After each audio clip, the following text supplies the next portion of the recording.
নমস্কার, আমি কোয়েল। আপনি শুনছেন আজকের পত্রিকা ইউটিউব চ্যানেলের খবর। আজ জানাবো পশ্চিমবঙ্গ, দেশ ও বিদেশের সমস্ত তাজা খবর। আপনি যদি আমাদের চ্যানেলে নতুন হয়ে থাকেন তাহলে অবশ্যই চ্যানেলটি সাবস্ক্রাইব করুন। প্রতিদিনের তাজা খবর আপনার হাতের মুঠোয় পৌঁছে দিতে আমরা সদা প্রস্তুত। তাহলে খবরের শুরুতেই জানিয়ে দেই আজকের সংবাদ শিরোনাম। এটাই স্বাভাবিক। এসআইআর এ মৃত্যু মিছিল নিয়ে অসংবেদনশীল মন্তব্য শুভেন্দুর। তোপ দাগল তৃণমূল। অক্সিজেনের সিলিন্ডার নিয়ে এসআইআর শুনানিতে। বাড়ি ফিরেই মৃত্যু জয়নগরের নাজিতুলের। কাঠগোড়ায় কমিশন। পাকিস্তানিদের মতো বাংলাদেশিদেরও আইপিএলে নিষিদ্ধ করা হোক। ফ্রন্ট ফুটে ব্যাটিং দিলীপের। ১০০ দিনের কাজ গান্ধীহীন।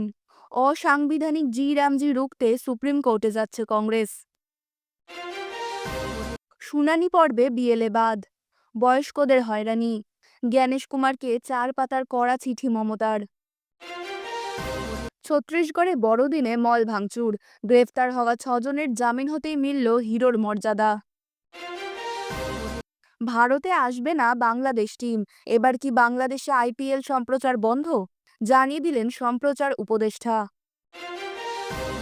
মাদুরো গ্রেপ্তার হতেই মোদিকে চ্যালেঞ্জ ওয়াইসির। ভারতের কড়া পদক্ষেপ।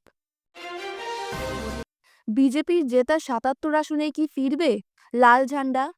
সিপিএমের নতুন রণকৌশলে তুঙ্গে জল্পনা। উত্তরে বৃষ্টি, তুষারপাত। দক্ষিণবঙ্গে আপাতত উধাও কনকনে ঠান্ডা। জেলা জুড়ে কুয়াশার দাপট।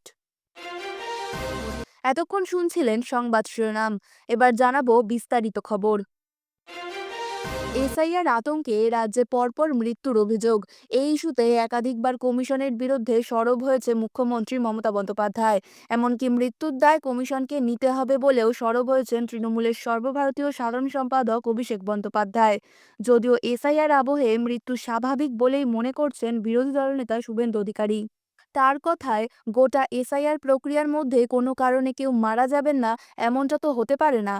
আর এই হেন অসংবেদনশীল মন্তব্য ঘিরেই শুরু হয়েছে জোর রাজনৈতিক তরজা, জানিয়ে পাল্টা তোপ দেগেছে তৃণমূল। বর্তমানে রাজ্যে এসআইআর এর শুনানি পর্ব চলছে। শুনানি পর্ব ঘিরে বিভিন্ন জায়গায় হয়রানির অভিযোগ সামনে এসেছে। এমনকি শুনানি থেকে ফিরেই শনিবার জয়নগরের বাসিন্দা ৬৮ বছরের নজিতুল মোল্লার মৃত্যুর খবর সামনে এসেছে। পরিবারের অভিযোগ, অসুস্থ শরীরে নাকে অক্সিজেনের নল লাগিয়ে এসআইআর শুনানিতে হাজিরা দেন নজিতুল মোল্লা।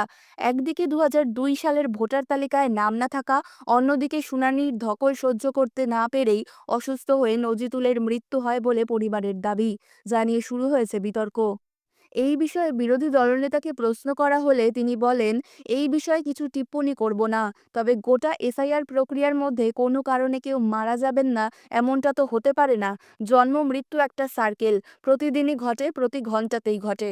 সব জায়গাতেই রাজনীতির খোঁজার দরকার নেই। শুভেন্দু অধিকারীর এহেন মন্তব্যকেই অসংবেদনশীল বলে দাবি করেছে শাসক দল। শুধু তাই নয়, আতঙ্কে মৃত্যুই তাহলে স্বাভাবিক, এমন প্রশ্ন উঠতে শুরু করেছে। যদিও এই বিষয়ে শুভেন্দু অধিকারীকে তীব্র কটাক্ষ ছুড়ে দিয়েছেন তৃণমূলের মুখপাত্র অরূপ চক্রবর্তী। তিনি বলেন, মানুষ হলে কেউ এমন মন্তব্য করতে পারেন না। জয়নগরের প্রসঙ্গ টেনে তৃণমূল নেতা বলেন, একজন বৃদ্ধকে এই বয়সে এসে প্রমাণ দিতে হচ্ছে তিনি রোহিঙ্গা বা মুসলিম নয়। কয়েক কিলোমিটার দূরে যেতে হচ্ছে ঠান্ডার মধ্যে। এর মধ্যে আছে চিন্তা, চাপ। মৃত্যু হলে সেখানে এই ধরনের কথা অর্থাৎ স্বাভাবিক বলা হচ্ছে। এই দায় নির্বাচন কমিশনের পাশাপাশি বিজেপিকেও নিতে হবে বলে তোপ অরূপ চক্রবর্তীর। নাম ছিল না ২০০২ সালের ভোটার তালিকায়। স্বাভাবিকভাবেই আতঙ্কে ছিলেন জয়নগরের বাসিন্দা নজিতুল মোল্লা। এর মধ্যেই ডাক আসে শুনানির জন্য। হাসপাতাল থেকে ফিরেই নাকে অক্সিজেন নল লাগিয়ে শুনানিতে হাজিরা দেন ৬৮ বছরের নজিতুল। এরপর বাড়ি ফিরেই আবারও অসুস্থ হয়ে পড়েন তিনি। রাতারাতি ভর্তি করা হয় চিত্তরঞ্জন হাসপাতালে। শনিবার সেখানেই মৃত্যু হয় নজিতুল মোল্লার। পরিবারের দাবি, নাম না থাকায় আতঙ্কে ছিলেন। এর মধ্যেই শুনানির ডাক আসায় দুশ্চিন্তায় আরও বাড়ে। এই সমস্ত কারণে শারীরিক অবস্থা খারাপ হয়ে মৃত্যু বলে দাবি পরিবারের। ইতিমধ্যে এই ঘটনাকে কেন্দ্র করে শুরু হয়েছে রাজনৈতিক তরজা। ঘটনার খবর পেয়েই পরিবারের পাশে স্থানীয় তৃণমূল নেতৃত্ব। দক্ষিণ ২৪ পরগনার জয়নগরের গড়দেওয়ানি গ্রাম পঞ্চায়েতের উত্তর ঠাকুরেচক এলাকার বাসিন্দা নজিতুল মোল্লা। পরিবার সূত্রে জানা যায়, গত ২০শে ডিসেম্বর থেকে অসুস্থ ছিলেন তিনি। শারীরিক অবস্থা এতটাই অবনতি হয়, রাতারাতি তাকে কলকাতার চিত্তরঞ্জন হাসপাতালে ভর্তি করানো হয়। হাসপাতালে চিকিৎসাধীন থাকাকালীনই এসআইআর এর শুনানির নোটিশ যায় জয়নগরের এই বৃদ্ধার বাড়িতে। আর সেই কারণে গত 28শে ডিসেম্বর নাজিতুলকে ছাড়া হয় হাসপাতাল থেকে। নাকে অক্সিজেনের নল লাগানো অবস্থাতেই তাকে বাড়ি ফেরানো হয়। এরপর ওই অসুস্থ শরীর নিয়ে নাকে অক্সিজেনের নল লাগানো অবস্থাতেই গত 31শে ডিসেম্বর শুনানিতে হাজির হন নাজিতুল। কিন্তু বাড়ি ফিরেই অসুস্থ হয়ে পড়েন তিনি।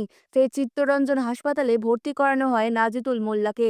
পরিবারের এক সদস্য জানিয়েছেন, শ্বাসকষ্টজনিত সমস্যা থাকায় দীর্ঘদিন ধরেই অসুস্থ ছিলেন তিনি। হাসপাতালে থাকাকালীনই এসআইআর এর শুনানির জন্য ডাক আসে। ওই শরীরে অক্সিজেনের নল লাগানো অবস্থাতেই শুনানিতে হাজির হন। এ হেন হয়রানির কারণেই এই মৃত্যু বলে দাবি ওই সদস্যের। কার্যত একই দাবি স্থানীয় মানুষজনের। স্থানীয়দের কথায় 2002 সালের ভোটার তালিকায় নাম না থাকায় দুশ্চিন্তায় ভুগছিলেন তিনি। মানসিক চাপ থেকেই এই ঘটনা। বাংলাদেশি প্লেয়ার মুস্তাফিজুর রহমানকে আইপিএল থেকে সরানোর সিদ্ধান্ত ঘিরে তোলপাড় ক্রিকেট দুনিয়া। বাংলাদেশের সংখ্যালঘু হত্যা নিয়ে যেভাবে ভারতে প্রতিবাদ হয়েছে, তার পরিপ্রেক্ষিতেই এই সিদ্ধান্ত বলে জানানো হয়েছে। কলকাতা নাইট রাইডার্সও বিসিসিআই এর নির্দেশ অনুযায়ী মুস্তাফিজুরকে বিদায় দিয়েছে। বাংলাদেশি প্লেয়ার বাদ দেওয়ার জন্য এবার বিসিসিআইকে ধন্যবাদ দিলেন বিজেপি নেতা দিলীপ ঘোষ। এর সঙ্গে ফ্রন্ট ফুটে খেলে তার বক্তব্য, পাকিস্তানিদের মতো বাংলাদেশিদেরও নিষিদ্ধ করা হোক। পশ্চিম মেদিনীপুরের খড়গপুরে সাংবাদিকদের তিনি বলেন, আমি বিসিসিআইকে ধন্যবাদ জানাই। পাকিস্তানি প্লেয়ারদের যেমন ভারতে আসতে দেওয়া হয় না, বাংলাদেশের প্লেয়ারদের ক্ষেত্রেও সেরকম করা উচিত। কলকাতা থেকে সেই দাবি উঠেছিল, তা মেনে নেওয়া হয়েছে। যারা আমাদের দেশের বিরুদ্ধে যাবে, তাদের আমাদের খেলতে দেওয়া উচিত নয়। 2008 সালে মুম্বাই জঙ্গি হামলার পর থেকে আইপিএলে খেলার অনুমতি দেওয়া হয় না। তবে বাংলাদেশের প্লেয়ারদের ক্ষেত্রে এরকম কোনো নির্দেশিকা নেই। তবে শুধু ক্রিকেট নয়, বাংলাদেশের সার্বিক পরিস্থিতি নিয়ে উদ্বেগ প্রকাশ করেন তিনি।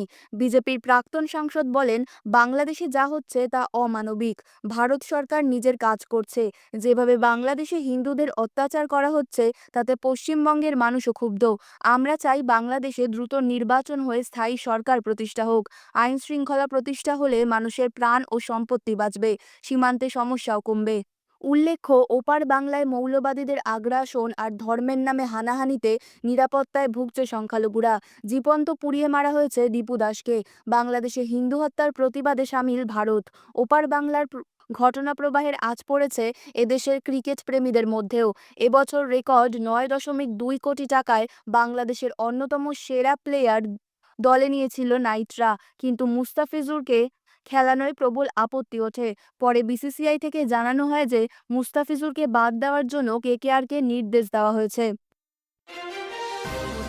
মনরেগা অর্থাৎ মহাত্মা গান্ধী গ্রামীণ রোজগার গ্যারান্টি আইন বদলে বিকশিত ভারত গ্যারান্টি ফর রোজগার অ্যান্ড অজীবিকা মিশন বা সংক্ষেপে জি-রামজি আইন এনেছে কেন্দ্র, যা নিয়ে দেশ জুড়ে বিতর্ক। কংগ্রেসের অভিযোগ, ওই প্রকল্প থেকে গান্ধীজির নাম সরানোর জন্যই ঘটা করে বিল এনেছে মোদী সরকার। ওই বিল অসাংবিধানিক। সংসদে সংখ্যাধিক্যের বলে পাশ করিয়ে নিয়েছে কেন্দ্র, যা রুখতে এবার সুপ্রিম কোর্টেও যেতে চায় কংগ্রেস। একই সঙ্গে সোমবার থেকে 47 দিনের মনরেগা বাঁচাও আন্দোলনও শুরু করেছে হাত শিবির। প্রস্তাবিত বিলে কাজের পরিমাণ 100 দিন থেকে বাড়িয়ে 125 দিন করার প্রস্তাব দেওয়া হয়েছে। এই প্রকল্পে কেন্দ্রীয় বরাদ্দ 90% থেকে কমিয়ে 60% করা হচ্ছে। এর ফলে রাজ্যগুলির ওপর চাপ বাড়ছে। তাছাড়া আগে রাজ্যের চাহিদা অনুযায়ী এই প্রকল্পে বরাদ্দ করা হতো। এবার থেকে কেন্দ্র ঠিক করবে কোন রাজ্যে কত বরাদ্দ করা হবে। ফলে সাধারণ শ্রমিক ফলে সাধারণ শ্রমিকরা 100 দিনের কাজ পাবেনই তেমন কোনো নিশ্চয়তা থাকছে না। মধ্যরাত পর্যন্ত বিতর্ক, 98 জন সাংসদের ভাষণ, বিরোধীদের প্রবল আপত্তি, সাংসদের বাইরে বিক্ষোভ। সবকিছু উপেক্ষা করে সংখ্যাবলে সংসদে জি-রামজি বিল পাশ করিয়ে নিয়েছে মোদী সরকার। 100 দিনের কাজ প্রকল্পকে গান্ধীহীন করার মূল উদ্দেশ্য নাকি শ্রমিকরা যাতে আরও বেশি কাজ পান সেটা নিশ্চিত করা। কিন্তু কংগ্রেস বলছে পুরো বিষয়টি অসাংবিধানিক। যেভাবে রাজ্যগুলির ওপর 40% খরচের বোঝা চাপিয়ে দেওয়া হচ্ছে, সেটা সংবিধানের 258 ধারার পরিপন্থী। এই আইনের বিরুদ্ধে সুপ্রিম কোর্টে যাওয়ার প্রস্তুতি নিচ্ছে হাত শিবির। বস্তুত, গান্ধীর নাম বাদ দেওয়ার প্রতিবাদে এবার দেশ জুড়ে পথে নামছে কংগ্রেস। কৃষক আন্দোলনের ধাঁচে আগামী 5ই জানুয়ারি দেশ জুড়ে বিক্ষোভ সমাবেশ করবে দল। একেবারে পঞ্চায়েত স্তর থেকে সর্বভারতীয় স্তর পর্যন্ত রাস্তায় নেমে আন্দোলন করতে চাইছে হাত শিবির। টানা ৪৭ দিন ধরে এই আন্দোলন চলবে। এর মধ্যে ১০ই জানুয়ারি অনশন কর্মসূচিও রয়েছে। কংগ্রেস চাইছে কৃষক আন্দোলনের চাপে যেভাবে ৩টি কৃষি আইন প্রত্যাহার করতে বাধ্য হয়েছিল বিজেপি, তেমনটাই এক্ষেত্রেও চেষ্টা করা হবে।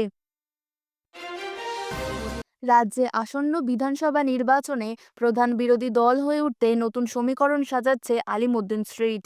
কংগ্রেসের সঙ্গ ত্যাগ করে এবার আইএসএফকে সঙ্গী করেই বিজেপির দখলে থাকা ৭৭টি আসনকে পাখির চোখ করেছে সিপিএম।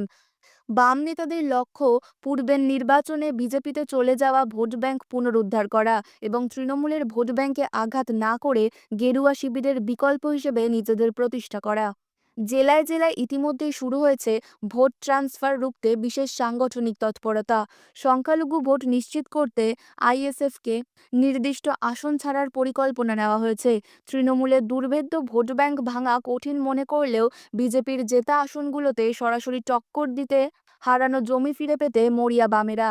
এই নতুন ছকে সিপিএমের শূন্য থেকে প্রত্যাবর্তনের লড়াই কতটা সফল হয় সেটাই এখন দেখার। দক্ষিণবঙ্গে আপাতত উধাও কনকনে ঠান্ডা, তাপমাত্রা কিছুটা বাড়বে। একদিকে ওড়িশার উপকূলে বিপরীত ঘূর্ণাবর্ত, তার প্রভাবে বাংলায় ঢুকছে প্রচুর জলীয় বাষ্প, তাতেই কুয়াশার ঘনঘটা। কলকাতার পাশাপাশি গাঙ্গেয় বঙ্গে ঘন কুয়াশার সতর্কতা, উত্তরবঙ্গে বৃষ্টির পূর্বাভাস। পার্বত্য এলাকায় তুষারপাতের সম্ভাবনার কথা শুনিয়েছে আলিপুর আবহাওয়া দপ্তর। দক্ষিণবঙ্গে তাপমাত্রা বেশ কিছুটা বেড়েছে। হাওয়া অফিস জানিয়েছে আগামী দুদিন একই রকম থাকবে আবহাওয়া। কলকাতার তাপমান 14 থেকে 16 ডিগ্রি সেলসিয়াসের ঘরে। আগামী 24 থেকে 48 ঘন্টা একই রকম থাকবে। মঙ্গলবার বুধবার থেকে ফের কমবে তাপমাত্রা। পরবর্তী 2-3 দিনে 3 ডিগ্রি সেলসিয়াস পর্যন্ত তাপমাত্রা কমতে পারে। আজ রবিবার মহানগরের সর্বনিম্ন তাপমাত্রা 15.2 ডিগ্রি। পশ্চিমের জেলাগুলির পারদ 10 থেকে 14 ডিগ্রি সেলসিয়াসের আশেপাশে থাকবে বলে জানিয়েছে হাওয়া অফিস। পাশাপাশি দক্ষিণবঙ্গে ঘন কুয়াশার সতর্কতা দিয়েছে হাওয়া অফিস। কলকাতা, উত্তর ও দক্ষিণ 24 পরগনা, পূর্ব মেদিনীপুর, পুরুলিয়া, পূর্ব ও পশ্চিম বর্ধমান, নদিয়া, মুর্শিদাবাদে কুয়াশার দাপট থাকবে। দক্ষিণবঙ্গে পারদ বাড়লেও উত্তরে তাপমাত্রা আরও কমার পূর্বাভাস দিয়েছে হাওয়া অফিস। দার্জিলিং সহ উত্তরবঙ্গের 4 জেলায় বৃষ্টির পূর্বাভাস। বৃষ্টি হতে পারে দার্জিলিং, কালিম্পং, আলিপুরদুয়ার ও জলপাইগুড়িতে। দার্জিলিংয়ের পার্বত্য উঁচু এলাকায় তুষারপাতের সম্ভাবনা। দার্জিলিং জেলাসহ সংলগ্ন পার্বত্য এলাকায় তাপমাত্রা 2 থেকে 5 ডিগ্রি সেলসিয়াসের মধ্যে থাকবে। মালদহ ও সংলগ্ন জেলায় অর্থাৎ উত্তরবঙ্গের নিচের দিকে জেলায় তাপমাত্রা থাকবে 10 থেকে 13 ডিগ্রি সেলসিয়াসের মধ্যে। খবর আজকের মতন এই পর্যন্তই। পরবর্তী খবর শোনার জন্য সাবস্ক্রাইব করুন আজকের পত্রিকা ইউটিউব চ্যানেলটিকে। সুস্থ থাকুন, ভালো থাকুন। ধন্যবাদ।